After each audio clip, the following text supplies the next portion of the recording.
Thanks everyone for joining me here at the end of the conference. Really appreciate it. This is my first time at TechServe, and I have to say it's an incredible event. I am leaving with a ton of great ideas that I'm going to be bringing back. And again, it's all because of the great questions and participation from everyone, so thank you. So before we get started, how many people were at the opening keynote? Just by, oh shit. There's no way I'm going to compare to Sean, just to make that perfectly clear. But if you remember, again, based upon the conversations that we've had over the past couple of days, I actually made quite a few changes to this presentation to really reflect some of the topics that came up. So again, like Sean suggested, I'm going to start with some I wills. So first, I will be appreciative that y'all stuck around to hear me. So thank you.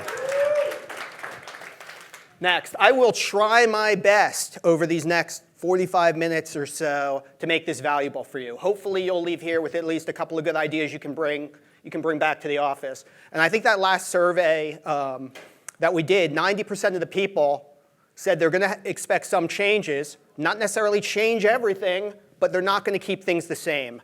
And a lot of what we're going to talk about today is how to make some of those changes without completely disrupting your business. And then the last thing, I will make sure that you know there is zero chance I will compare to Sean. There is no way. I mean, when you look at his background, he is an entrepreneur. He is a world champion of surfing. He has been on magazine covers. He is a philanthropist. And most impressively, he's a member of the Jewish Sports Hall of Fame. I didn't even know that was an option growing up. So I, like Sean, wanted to be a surfer. That was my dream.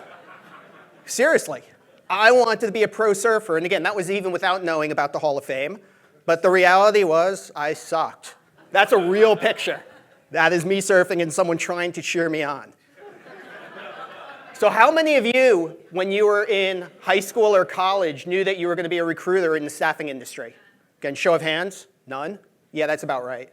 I was lucky when I realized I wasn't going to be a surfer. I went off to college and had a couple of ideas. I thought I was going to be this guy. I wanted to be the next Gordon Gekko. So I went off and I studied finance and accounting and spent my 4 years, and I got the job. And I really traded this for this. And remember that surfing video of Sean in the tube yesterday? This is a video of me working. It's that boring. But I was lucky because I had a major that sounded like a job title. Finance, accounting, those sound like jobs.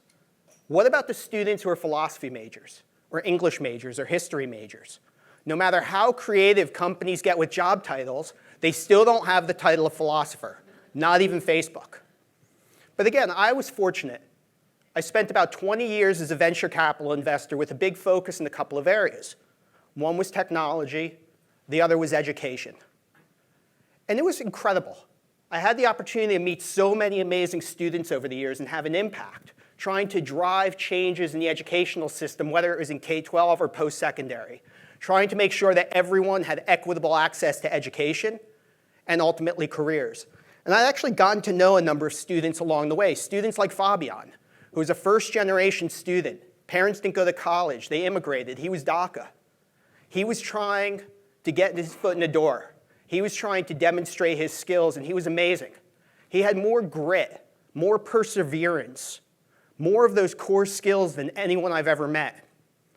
But what was interesting is as a venture investor, I thought about our own process. So even though we were investing in education and we believed in all of these things, our process didn't reflect it internally. We were still only recruiting from Harvard, Yale, Stanford. We were only recruiting finance majors with 3.9 GPAs. We were only giving a shot to those individuals who had the right academic pedigree. We were still relying on our network, so winding up with a bunch of white males coming in. And we were filtering out people, again, if they didn't have that right academic pedigree. And once we got through that first stage, we did everything else right. We went through behavioral interviews. We used every non-cognitive assessment in the world. We actually ran through, any of you familiar with G.H. Smart and Associates? Yeah, so they do like $30,000 assessments of people. We spent that on all of our hires coming in. We did everything right. And when they came in, they looked like a cast of The Bachelor. They were a bunch of, again, white males. They did not reflect society. They did not reflect the diversity that we believed in. They did not reflect what we were trying to drive or what we were trying to invest in. What was even more interesting is even with these millions of dollars we were spending on assessment, once they started, oftentimes they realized they weren't the right fit. They came in and they thought it was going to be like Shark Tank, or they came in and they thought it was going to be all Excel, and they didn't realize they were going to have to interact with people, or have the communication skills or intellectual curiosity. Or we realized they were the wrong fit. We realized that, yeah, even the wrong fits look the same. We realized we had a Gary Busey and a Nick Nolte, that they came in, and again, they weren't because they were necessarily sort of Gary and Nick, but they didn't have the grit. They didn't have the problem-solving skills. They didn't have those other things that are just so hard to assess from a traditional recruiting process. And we got to the point that we actually thought about ending our internship program. And it had nothing to do with the money. We would hire 5, 7, 10 of these kids. It wasn't that much money. It was the time. Having 7 of these students running around the office all summer was a pain in the ass if we didn't have work for them, especially if we didn't realize they weren't the right fit, or they realized they weren't the right fit. But then something else happened. At a Monday meeting, we were discussing a new deal we were working on. And we didn't have time. No one on the team. We had a team of 12 people. None of us had time to analyze it. We were all too busy. We all had too many tasks on our plate. We all had too many projects that we were working on to work on this new assignment. And that's where this light bulb went off. I'd been reading all of these articles about the gig economy. The end of the job. No one's going to have a job anymore. Everyone's going to be giggers. And I sort of thought about it. That what if we were using giggers? What if we were using college students to help us with projects? Because do you know what? They're interested in doing project-based work. And 43% of them, when they graduate college, are underemployed. Think about what that means. 43% of recent college graduates are underemployed. And that's not even considering the 10 to 15% that are unemployed. And again, the light bulb went off. I spent the next year trying to find companies that were creating this type of opportunity. Call it gigs for college kids, gigs for good, pathways as jobs, and no one was doing it. And we tried to understand why no one was doing it. And we realized there were a lot of problems, that the likely players in it had prior relationships, prior business models that precluded it. We recognized that it was really hard to do in a way that was interesting to all of the stakeholders, which I'll talk more about in a minute. And I really thought we had this opportunity to mash the two trends. And that was really the beginning of my journey to be an entrepreneur, sort of sneaking into great entrepreneurs and trying to figure out, can I do it? And along the way, I learned a couple of lessons, which again, I'll try to talk about today. Hopefully they'll be applicable to your businesses. But one quick question. For everyone in the room, and again, sorry for all the questions. I don't have the cool survey tool, but by show of hands, how many people in the room have a vitamin in their backpack or purse? Oh, more than I thought. What about Advil? So this was one of the big lessons from venture capital. Focus on painkillers, not vitamins. It's all about the painkiller. So with that, we'll go through sort of 5 of the lessons I learned. The first is focus on the pain. People want to make pain go away. Yeah, I don't know where they found this picture, but it cracks me up. So focus on the pain. How do you make the pain go away? What is the pain someone's feeling? Empathy to understand the pain. So I was sitting at dinner a couple of weeks ago with my daughters, and we were having ramen. And my 12-year-old was complaining that my 9-year-old was slurping. She was making noise eating her ramen. So I went online and found that this exists. Anyone know what this is? It's a ramen fork. It has a noise cancellation in it. You think I'm kidding. This exists. They were charging $150. I did not buy one. They do not make it anymore. Yeah, there's a pain, but it's not real. It's not acute. It was a solution in search of a pain. I'm talking about real pain. So here's a real pain. This is Suzanne. Suzanne is also a first-generation college student, or now a recent graduate. Suzanne graduated from Roosevelt University in Chicago, a 4-year institution, with a degree in accounting. She worked full-time while in school. Her GPA wasn't stellar because she was working full-time and she was a product of Chicago Public Schools, and she didn't get a job, and she was working as a barista. She was smart, hardworking, but getting filtered out. She had a pain. She was one of that 43% who were underemployed upon graduation. That's a real pain. But then there's also Noel. Noel, who's also a first-generation college student, was lucky. He was a member of the Dell Foundation, the Dell Scholars. And he graduated from Texas A&M with a bunch of different job offers, more opportunities than you could count.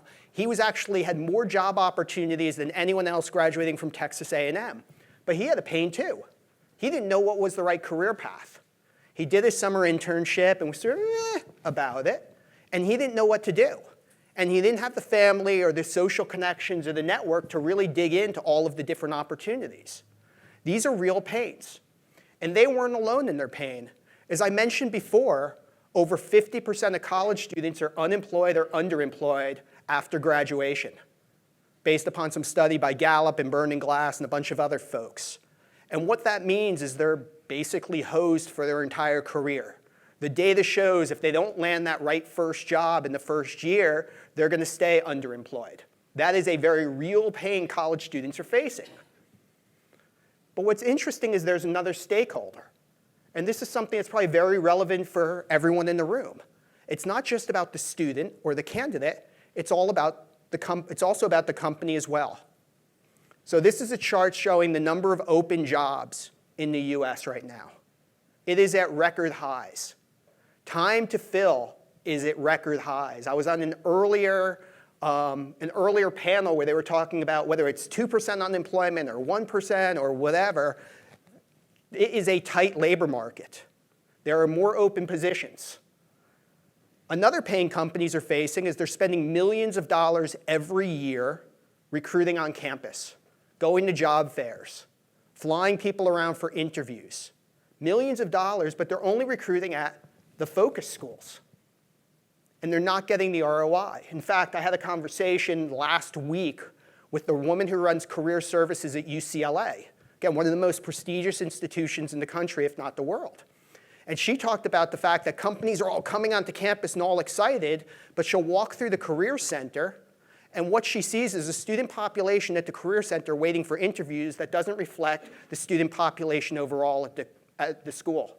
That the companies are coming, and while the school has 50,000 students or whatever the number is, the companies only want to see 10,000 of them. They have no interest in the other 40,000, so they're wasting millions recruiting the same handful of candidates. When they do hire someone, they're not confident they have the right fit. They're not confident in their existing processes. They're not confident that the individuals who they're hiring are going to fit. And by the way, they're not going to stay. 50% of new hires out of college leave in the first year. And as you can see from this chart, the turnover doesn't stop then. 4 jobs within 5 years if you come from media and entertainment. 3 jobs in 5 years in the staffing industry. Think about how much you're spending onboarding and training individuals. If you're not bringing in the right folks, if you're not getting them to stay, you have an issue. And by the way, solving it's not simple because not only do you have to understand the pain, you have to understand the pain is being felt by individuals in different ways. So we talked about the pain being felt by students and companies, but even within companies, there's different pains, and it's manifesting itself in different ways. Because again, within companies, let's think about the recruiter. They're going through stacks of resumes, piles of them, trying to figure out who they should spend time doing an interview with, who they should spend time presenting to a hiring manager, how to sell individual candidates internally or externally. They're going to career fairs. They're spending hours shaking hands with students and getting resumes and saying the same thing to students who could read it from their website. And it's a waste of time. They don't like it. The recruiter's feeling the pain. The person in the company focused on diversity, equity, and inclusion is feeling the pain too. We have all of these efforts going on, whether it's focused hiring, partnerships, et cetera, and the numbers still suck. They're feeling the pain. They're getting yelled at by their bosses. They're getting yelled at by hiring managers when they're presenting a diverse candidate who doesn't fit the mold. And they're getting yelled at in the press. There are more attacks on companies right now for poor diversity and inclusion efforts than ever before. And by the way, the companies deserve it. So many of these efforts are check the box. So the diversity, equity, and inclusion team's feeling the pain. And even when they're trying to solve it, we had a story, actually. One of the recruiters from one of the large investment banks told us this story that she was recruiting on campus at Dominican University, a small liberal arts school outside of Chicago. And she met this incredible candidate, smart, hardworking, incredible communication skills. Thought she was amazing. Went to the hiring manager at the company and said, take a look at her. You need to look at her resume. You need to interview her. And she brought it to a guy that looked like this. And he looked at the resume and said, I'm not interviewing her. We don't recruit from that school. We don't recruit that major. Why are you wasting my time? And it's not that he was racist. It's not that he was biased. His pain was different. His pain was, I have too much on my plate. I have work that needs to get done. I have all of these tasks that I'm trying to get through and not enough hours in the day. And this was really important because sometimes those pains seem like they're mutually exclusive to solve. How does that campus recruiter solve her pain or his pain in a way that doesn't create new pain for the diversity, equity, and inclusion team or the hiring manager? And that gets to rule number 3.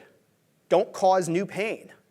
How do you solve the pain in a way that doesn't create new pains or have unintended consequences? As I said, I wasn't looking to be a founder of a company. I spent years trying to figure out how do we solve this, looking at ideas that sounded good in theory, but when it actually came time to use it, not so much. So one of the examples was the e-portfolio space. The average recruiter spends under 10 seconds looking at a resume at the early career phase. They look at a resume there or there. So companies had this great idea. Let's create e-portfolios that help companies look beyond the resume. They can look at videos, they can look at work product, they can look at all this other stuff. Does a recruiter really want to spend a minute, 5 minutes, 10 minutes when they're already spending 10 or 30 seconds and complaining about it? That doesn't solve the pain. That creates a new pain. Another example is AI. Amazon tried to use AI to solve the pain, specifically around diversity and equity and inclusion. If you all remember, what Amazon found is it was actually hindering diversity. It was making things worse. It was creating new pain, not just internally, but externally. By the way, I don't know if you can see it, but my favorite part about this is the caption of the picture. Amazon sign with dude. That sort of sums it up. The last solution that we saw was the gig economy. End of jobs. Let's just take away the job. Let's just take away the employee-employer relationship. That's how we're going to solve the pain. And again, there's a lot of noise around it, and a lot of benefits to it, and a lot of acceptance of giggers. But again, unintended consequences. That when using the gig economy, companies have risk about 1099 and compliance, something everyone in this room knows a lot about. Companies take contingent liability because if they want to hire someone directly, they have to pay a disintermediation fee of typically 30%. Those are new pains. Those are real new pains. So how do you solve the pain in a way that doesn't create new pains or the perception thereof? The other thing to think about is, are you solving the pain or a symptom? And that gets to step 4. What is the root cause of the pain? How do you find the core driver of this pain that you're going to solve versus the symptoms? So in an earlier panel today, we had a discussion about the skills that people are looking for. And the audience was surveyed, and things that came up were things like grit, work ethic, intellectual curiosity. NACE, the National Association of Colleges and Employers, did a survey also of employers. And what was interesting is if you look at the top 10 skills, you have to get down to like number 8 before it's technology. Problem solving, teamwork, communication, work ethic, leadership. Those are the skills employers want. But those skills aren't being captured from current processes. This morning on the panel, we talked about the skills gap. But there really isn't a skills gap. There might be in some very specific niches, especially for experienced hires. But as we heard this morning, companies are willing to invest in training on the skills if they're confident that the individual has those core skills they're looking for. Again, the work ethic, the problem solving, all of those other things, highlighting the importance of liberal arts. So how do we think about that? How do we solve that core pain where it's not necessarily the symptom? How do we address this problem? Well, one of the ways Wall Street tried to do it was they had a diversity pain. The way they tried to address it was, we're still going to recruit only at Yale and Harvard and Stanford and Wharton, but we're going to start recruiting the diverse kids sophomore year. And we're going to give them offers for their rising senior internship sophomore year. That's how they solved it. That's not solving the core problem of lack of diversity. That's not solving the core problem of equitable access. That's simply solving a symptom. We're still going to go to the same schools. And by the way, it's creating unintended consequences of hiring students without the opportunity for career exploration. Another pain that we saw was preconceived notions about companies or roles. I had a conversation with someone here yesterday where they were talking about the challenges of recruiting people for the staffing and recruiting industry. That again, students don't think about it when they're in college. They don't think about sales. They don't think about recruiting. They don't realize what opportunities are out there. How can we help them understand that sales isn't Danny DeVito selling used cars? How do we help them understand all of these different opportunities? How do we help them understand, we do work with a large CPG company that everyone knows the name of, how does that company help students understand that you don't have to go to Google to do technology? Because again, there's these preconceived notions. And even companies like Google are feeling it. Because what they're doing is they're worried about conversion. We're having escalation of salaries, escalation of perks, giving people lunches and this stuff. And what we realized was, again, these are all symptoms. These are gimmicks that are trying to address symptoms as opposed to the root cause. And what we realized was the root cause is actually pretty simple. And one of the students said it to me, and it was just so insightful. He said, we don't have an opportunity to date as students. I was like, what are you talking about? He's like, no. He's like, the job search market isn't like dating. It's like, well, there's interviews and info sessions and phone call. It's like, that's not dating. He's like, that's swiping right or left on Tinder. He said, we're being asked to jump right into the engagement of an internship or the marriage of a full-time role. We don't have an opportunity to date. We don't have an opportunity to have a series of experiences with different companies and to let them have experiences with us in a low-risk way. And how can that be solved? Well, and that gets to number 5, which is eliminating the risk of new pain. How can you take away that risk with the solution? How can you make sure you're not creating new pains for the stakeholders, whether they're real or perceived?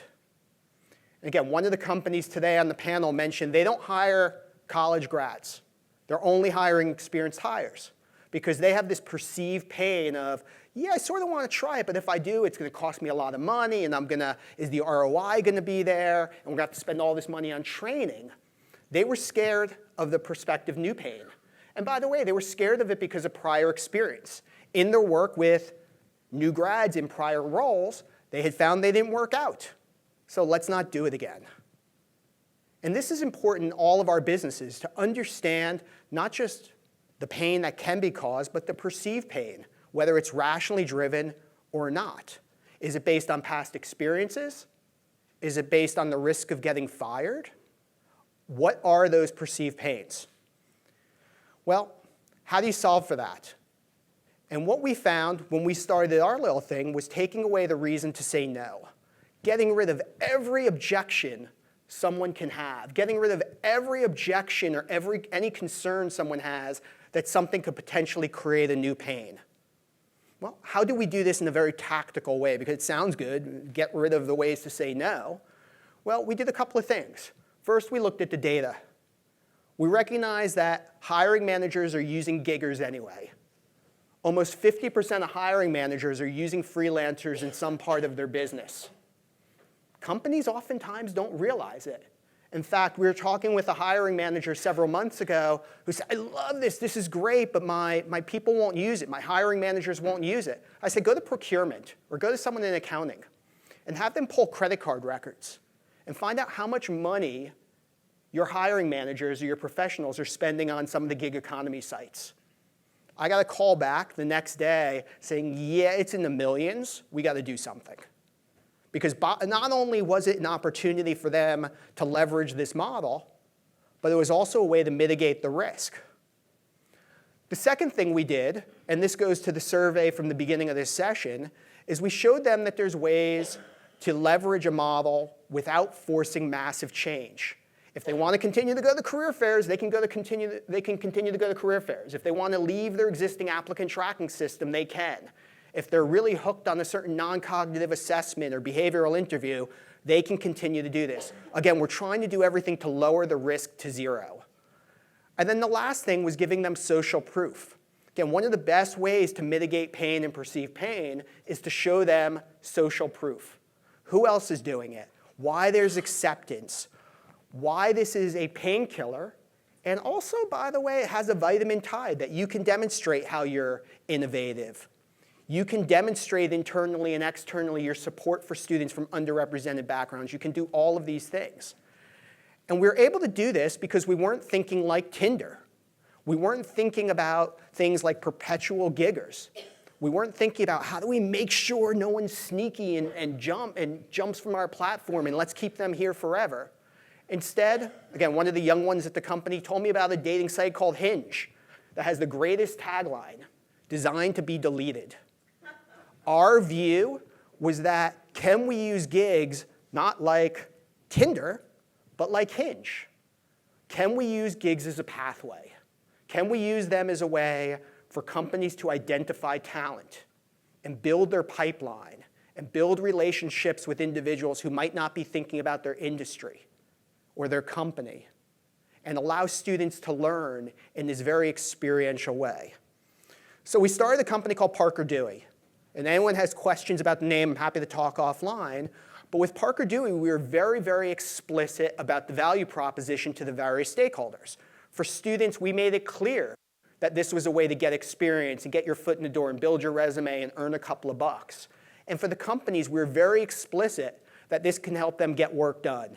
But it can also help them get early access to college kids. It can also help them drive diversity. It can also provide this opportunity for a mutual test drive. The other thing we were very explicit about were the pains we're solving and the risks. We highlighted front and center the potential concerns or potential points of risk, that they weren't going to be on your books, they were going to be on ours, that we weren't going to charge a conversion fee if you decided you wanted to hire them, that it was something that was essentially infinitely scalable, that it was a situation that your hiring managers would like because it helped them offload work. We're very, very transparent about that. So as we think about the 5 points of pain, I really would think about your business. Think about what you're doing every day. How can you focus on these things? How can you focus on the pain? How can you understand all of the different stakeholders? Because again, your business is incredibly complicated with both candidates and companies. And within companies, procurement, hiring managers, HR, recruiters, diverse, everyone. How can you do it without causing new pains?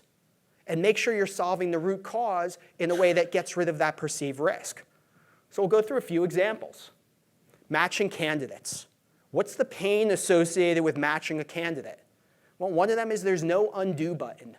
If the match is wrong, that creates real risk, real pain. For a candidate, it may have been quitting a job or leaving a job for something new. How can we make that go away? For a company, it's about the cost of a bad hire and the disruption. Winning a new client. Again, what are the pains associated with that for the client? Is the client scared of changing? Is the client scared of jumping to a new vendor if they're using someone else? Can you make that go away? What things can you do in your processes to take away that point of pain or that perceived risk? And building your team. This is one that, again, keeps on coming up. How do we take away that pain when you're building your internal team? I think Jay started off yesterday with the joke about no one wanting to admit they're a recruiter. I'm Jay and I'm a recruiter. Was that the line? I think that was the line. We have this sort of perception that it's a bad thing or people don't understand. How can we help them understand? How can we help candidates learn about your business? How can we help drive a preference to come work at your company versus someone else? Well, here's some solutions. And again, to be very clear, I think we've all heard the adage, to a man with a hammer, everything looks like a nail. So I certainly have some biases on this and have built an entire model around it. But I want to be clear, all of these ideas you can do tomorrow. You can do them on your own. You can do these, you can implement them with little to no risk and really simple. So the light at the end of the tunnel, if you will, I hit on before, is there, and it's not a train, it's Lyft. It's this fact that companies are becoming more and more comfortable with the gig economy. We talked about this. Hiring managers are using it already. So how can you leverage that? Well, as we talked about, the gig economy was primarily around the exchange of work for money. That was it. The individual doing the work wanted to get it done as quickly and efficiently as possible for as much money. The company wanted it done with as high quality and paying as little. Well, what can we do if we rethink that? What if we still had the exchange of work for money, but these other benefits? What if we still provided a way for an individual to do work for a company, but where they saw the benefits beyond the money? They got the benefits of building their resume, the benefit of getting their foot in the door, the benefit of the networking, the benefit of the career exploration and access. And in the same way, what if we could expand the benefits for the companies beyond the work product? What if companies thought again about gigs as a pathway where they could get early access to candidates? They could drive diversity. They could look beyond the traditional pedigrees. And the result was really this concept of the mutual test drive. Can you use gigs? Can you use short-term projects as a way to assess candidates, to let them test drive you, and you test drive them? Again, no one in the room would buy a car without test driving it. We're making that kind of commitment every time we hire without test driving. It's crazy.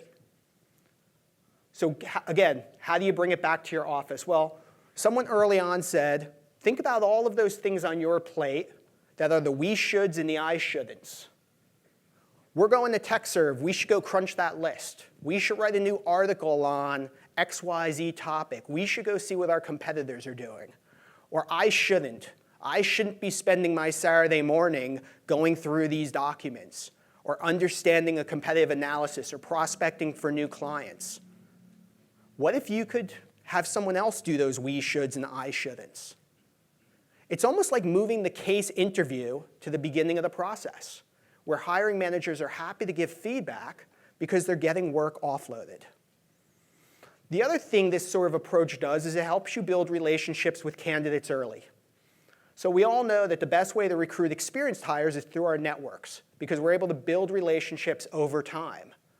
It's difficult for early professionals. What you can do by starting to engage individuals and potential talent early in their academic career is you can build those networks and give them a way to get to know you and give you a way to get to know them. That way, when it becomes time for that full-time role or that internship, there's already that relationship and that comfort. It's also a great way to overcome preconceived notions. To my earlier comment, college students know Coke. They all think about Coke. They all have a perception of what it means. Not many of them are realizing you can go do a tech role at Coke. Not many of them realize there's strategy opportunities. Here's a way to introduce your brand and your company to students who may not be thinking about it. And it's really about learning from experiential marketing. Experiential marketing has been an emerging trend overall right now because it's really the best way to build those relationships between company and brand. Can we leverage experiential marketing and recruiting? Can we use these projects to do that? Because again, remember, it's about the vitamin versus the painkiller.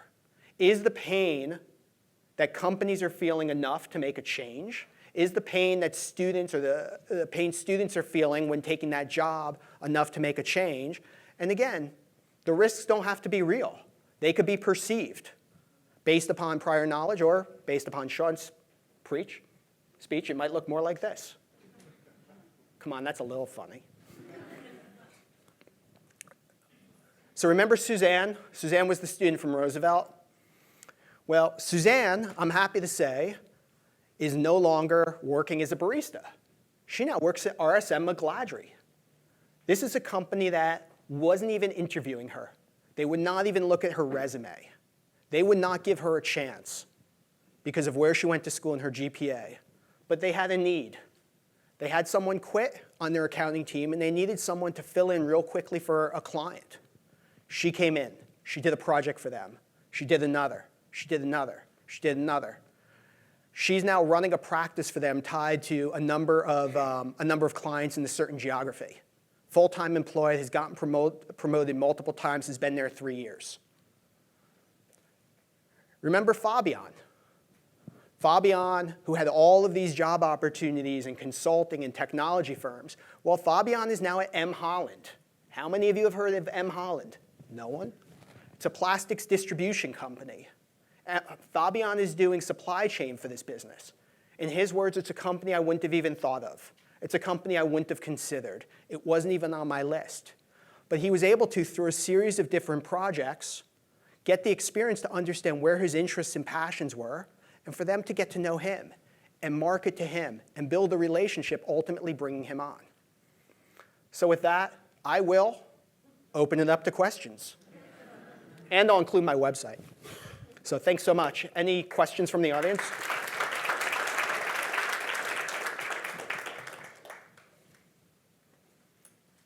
Yes? Yeah, for our business, what would you recommend is a timeline for a micro internship? Like if we wanted to try out, establish this methodology, because we have an internship program, but it's over the summer. Yeah. Right? What are different solutions we could utilize it?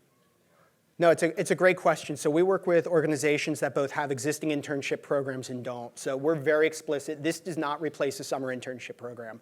The relationship that you'll build with a candidate and the candidate with you over the 10 weeks cannot compare to a 20 or 30-hour project they're typically doing remote. So where a lot of companies are doing is they're using this almost as top of funnel. It's a pipeline. So throughout the academic year, these little we should and I shouldn't projects come up. Give them to a college student. The average project that we do, and again, you can do however you want, but the ones we do tend to require between 10 and 40 hours of work by a student. They're typically priced around $20 an hour, but everything's fixed fee. So a 20-hour project is probably about $400. They can be done, again, typically a few days to a few weeks out for completion. So they're very, very bite-sized. In the recruiting industry, we've done a lot. We've done things around lead generation. We kicked off 3 projects this week for a recruiting firm. One was around lead generation or conference list crunching. The second was, I want to get it right, job description review. So this recruiting firm had a job description, and they said, we want you to go out to other companies and do a competitive analysis of it, both in our industry and in other industries. And let us know some best practices. Let us know how we can review the job description. And the third was like candidate sourcing on LinkedIn. So here's a profile. We want you to go on LinkedIn and try to find candidates. Now, what was great was this recruiting firm was offloading some work because, again, those were 3 things that weren't the best use of time for this recruiter. But what was more interesting is they were thinking about it as a way to, again, build a relationship with the candidate and everything else, but they were assessing the skills. So when the student goes and does the job description review, for instance, the best practices, how do they approach it? How do they find the information? Do they demonstrate intellectual curiosity? When they're turning it in, is there attention to detail? All of those things that are vital, but often are difficult to assess. So they're typically doing them year-round, and then just when the fit is there, offering them internships or full-time roles or whatever. And again, it's not replacing the interview. It's not replacing anything else. It's very much top of funnel. Did that answer your question? Yeah, absolutely. Thank you. What other questions? If everyone wants to get to drinks, I won't be offended. Yes, in the back. We had talked earlier and you had mentioned the student athletes. You want to just explain a little bit more how you could use student athletes in this kind of situation? Yeah, the student athletes have been tremendous. I'm happy to say we have partnerships with a number of colleges specifically around student athletes, like University of Michigan, Ohio State, ironically enough, Alabama, I think. Because what we find is student athletes have, again, those skills that are just so valued across all industries, but especially in roles tied to sales. Grit, self-discipline, motivate, like all of these things we're looking for. But student athletes, in a lot of cases, their GPA may not be as high, because they're essentially working full-time as a student athlete in addition to going to classes and everything else. So what we've been finding is student athletes in particular have been doing a ton of micro-internships and having great success. It's providing that pathway. In fact, with the University of Michigan, one of our conversations with them has been around the fact that all of these Michigan graduates are rabid Wolverine fans. They wear the hat, they go to the games, and what they're doing is they're now going to their alumni saying, it's great that you support the Wolverines in all these ways. Why don't you give the student athletes a shot to work on your project? Why don't you help provide that pathway? And they're not doing it out of charity.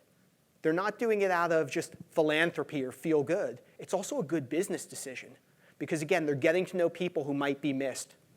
Did that answer your question? Anything? Yes? The last one. That's okay. I'll follow you. But from we talked earlier at a breakout about onboarding and training and everything. How do you get past that? Yeah, no, it has come up a lot. What we found was the projects the students are working on are ones that don't really require onboarding or training or company-specific information. So we want you to research and draft an 800-word blog article on blah, blah, blah. Here's a link to our existing blog. Go. And that's the type of project, because that shows so much. How is the student approaching it? How well do they take directions? How well are they engaging? All of those skills that are so important. And to be blunt, if they screw it up, like you're not betting the company on it. And we have like a 98% success rate or something insane. Like these students are inherently motivated. The other thing we're finding, and we have a whole bunch of onboarding materials for the students, et cetera. The other thing we're finding is the students are engaging faculty members and alumni when doing projects. So they might be doing a project for Pepsi and they realize there's an alum in marketing at P&G. They'll pick up the phone and call and say, hey, I'm doing a competitive analysis. Here's how I'm thinking about approaching it. What do you think? And think about what that does. So first of all, for you as a client, it leads to incredible outcomes. It also demonstrates all of these skills that you're looking for. For the student, it helps him build a relationship or her build a relationship, not just with that company, but with the alum. And by the way, for the alum, think about how much more interesting of a conversation that is to have with someone from your alma mater than, tell me about a day in your life. Or how's the basketball team look? Like this is a real authentic conversation and relationship that's built. So it really creates this great win-win. What other questions do we have? I must have hit everything. Thanks so much, y'all, for sticking around. I got you out for drinks early.